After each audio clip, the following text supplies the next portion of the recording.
Bolangiz har kecha to'shagini ho'llab qo'yadimi va samarali yechim topa olmayapsizmi? Katta bo'lib qolgan o'g'lingiz hamon tungi siyish muammosidan aziyat chekmoqdami? Har tong cho'shablarni almashtirib, to'shakni yuvishga majburmisiz? Xavotir olmang, siz yolg'iz emassiz. Bu muammoning oddiy va dori-darmonsiz yechimi bor. Davom etishdan oldin sharhda payg'ambarimizga salovat ayting. Menga qo'llab-quvvatlash uchun obuna bo'ling, yurakcha bosing va videoni saqlab qo'ying. Mana siz uchun sehrli retsept. Bolaga bu choyni tayyorlab bering va qornini isitib qo'ying. U endi to'shagini ho'llamaydi. Agar bolangiz har kuni deyarli to'shagini ho'llab qo'yishi sizni charchatgan bo'lsa, bu oson va 100% kafolatlangan choyni sinab ko'ring.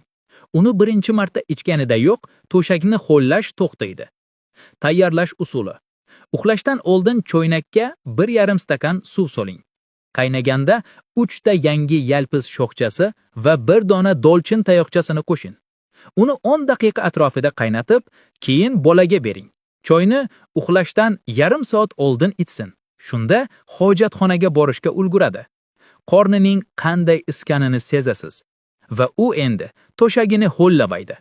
Buni ketma-ket 3 kun davom ettiring. Natijani o'zingiz ko'rasiz. Bolangiz endi to'shagini ho'llamaydi. Videoni muhtojlarga ulashing. Chunki yaxshilikka yo'l ko'rsatgan kishi uni qilgandek savob oladi. Keyingi videoda ko'rishguncha, inshaalloh.